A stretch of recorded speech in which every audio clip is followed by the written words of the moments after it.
ಮೂಡಲ್ಗಿ ಸುದ್ದಿ. ಸದಾಶಿವ ಸಾಲಿಮನಿ ಅವರಿಂದ ನಿವೃತ್ತ ಶಿಕ್ಷಕ ರಮೇಶ್ ಮೇಲ್ಗಡೆಗೆ ಗೌರವ ಸನ್ಮಾನ.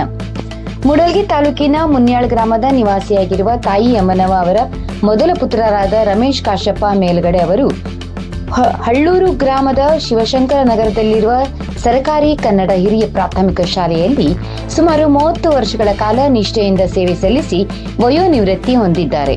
ಈ ಹಿನ್ನೆಲೆಯಲ್ಲಿ ಯರಗಟ್ಟಿ ಗ್ರಾಮದ ಶಿವಶರಣರಾದ ಸದಾಶಿವ ಸಾಲಿಮನಿ ಅವರು ತಮ್ಮ ಕುಟುಂಬ ಸಮೇತರಾಗಿ ರಮೇಶ್ ಮೇಲ್ಗಡೆ ಅವರ ನಿವಾಸಕ್ಕೆ ಭೇಟಿ ನೀಡಿ ಮುತ್ತಿನ ಹಾರ ಹಾಗೂ ಶಾಲು ಹೊದಿಸಿ ಗೌರವಪೂರ್ವಕವಾಗಿ ಸನ್ಮಾನಿಸಿದರು. ಈ ಸಂದರ್ಭದಲ್ಲಿ ಮಾತನಾಡಿದ ಅವರು ರಮೇಶ್ ಮೇಲ್ಗಡೆ ಅವರ ಶಿಕ್ಷಣ ಕ್ಷೇತ್ರದ ಅಮೂಲ್ಯ ಸೇವೆಯನ್ನು ಶ್ಲಾಘಿಸಿ ಅವರ ನಿವೃತ್ತ ಜೀವನ ಸುಖಕರವಾಗಲಿ ಎಂದು ಹಾರೈಸಿದರು. ಕಾರ್ಯಕ್ರಮವು ಸರಳ ಹಾಗೂ ಸೌಹಾರ್ದಯುತ ವಾತಾವರಣದಲ್ಲಿ ನೆರವೇರಿತು.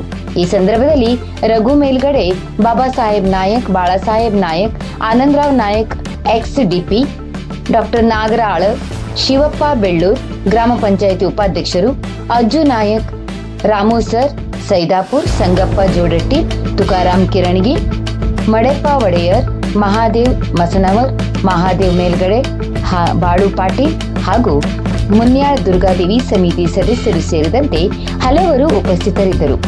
ವರದಿ ಅಮರೇನ್ ಕಾಂಬ್ಳೆ.